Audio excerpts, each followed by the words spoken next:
Hello, we are Kim Min-jae and Lee Yoon-jin in Po항제철고 High School. Today we are going to tell you about Tensegrity Structure.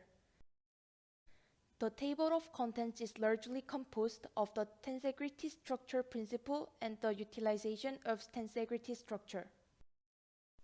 Before I explain about the Tensegrity Structure principle, I will tell you about the terms of tensegrity. Tensegrity is a structure that uses the balance of force. It is a combination of tension and structural stability, where the cables connecting the structure and the structure push and pull each other to keep the structure stable. And unlike typical structures, the structure is characterized by the lightweight because there is an empty space inside the structure. Next, I'll explain the physical and mathematical principles inherent in tensegrity. To learn about the physical principles of tensegrity structure, you have to deal with the content of statics. Statics is the study of mechanical facts about the state of an object when it is stationary. Also, as a background, you should know that forces that are not on the same line change to a rotational force called torque. The balance of power is important in the tensegrity structure, so please keep this in mind and listen to the explanation. First, the state in the left picture, namely the existing state, can be fragmented into three forces. As you can see in the right picture, when force B occupies A, the load acting on the center of mass, the two forces A and B produce torque D, which is the rotational force as shown in the left picture of the next slide. As shown in the right picture, the force D is offset by the rotational force C prime created from the force C, and the force is balanced through this process. Now let's talk about the mathematical principles of tensegrity structure. The following teaching aid is connected by three lines. It's a model where two independent structures are connected in a row as if they're floating in the air. This is possible because the force acting up and down on the line A is balanced, so that the resultant force is zero. There are two components in tensegrity, tension member and compression member. The balance between the pushing force of the tension member in the structure and the pulling force of the compression member can be explained by the sum of the vectors. Here, a vector is an amount that has both magnitude and direction. Figure 1 shows the simplest two-dimensional tensegrity. As you can see in Figure 2, point A receives a force from two compression members and one tension member. When calculated by the sum of the vectors, the sum of the vector A, which is tension member 1, and vector B, which is tension member 2, is represented by the parallelogram method, where the diagonal, which means compression member, represents the sum of the two resultant force. However, in the case of tensegrity, the tension member 1, 2, and the compression member have opposite directions, so the equal forces are offset against each other, so the forces acting on the tension and compression members are balanced.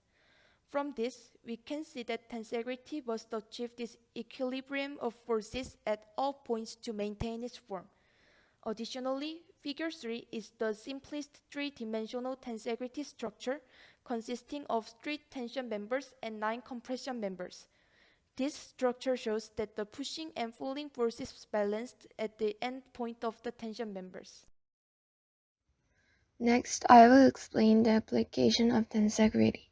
In the robot industry, we have developed the robot so that it can be freely implement the desired shape and mechanical properties by incorporating tensegrity structure into the robot. The existing soft robot industry, which aims to utilize soft materials for robotics based on the soft adaptability of living things, had limitations in implementing complex systems or creating various functions. However, tensegrity provides both strong strength and structural flexibility with fewer materials, as well as the shape design of objects. In addition, structural shapes and properties can be designed independently of each other. For example, tensegrity structures of the same shape can be designed to have different mechanical properties depending on how they are connected, and it is easy to express unique mechanical properties that do not exist in nature. Lastly, tensile force and pressure are balanced in the tensegrity structure and impact absorption strength compared to volume and structure flexibility are high, so they are being applied to many robots and are under development. Currently, 3D printing and etching can be combined with top-down manufacturing to easily implement complex structures and disaster robots that can safely deliver things in disaster situation, and remotely moving starfish soft robots have been developed in Korea. Next is the field of architecture.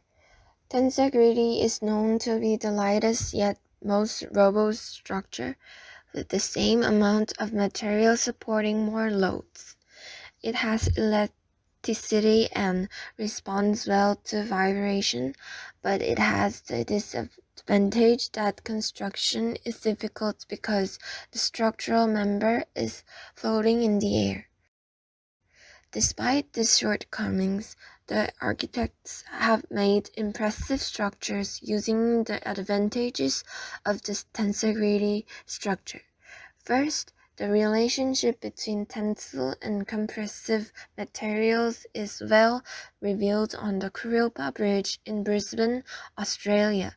It uses the tensegrity structure to make it feel like it's floating, and this beauty acts as a landmark of the area.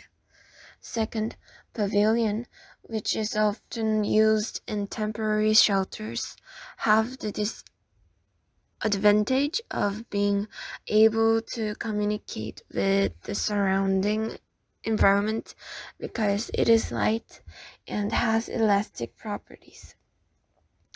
In particular, Pavilion implemented the tensegrity structure using membrane materials rather than cables. Lastly, there is the Olympic Gymnastics Stadium in Jamsil, Seoul. The tensegrity structure was also used on the roof of the Olympic Gymnastics Stadium, which is widely used as a K-pop concert hall. Despite the construction difficulties, which are the disadvantages of the aforementioned tensegrity structure, it is significant in that it can be found in Korea. Thank you for listening to our presentation.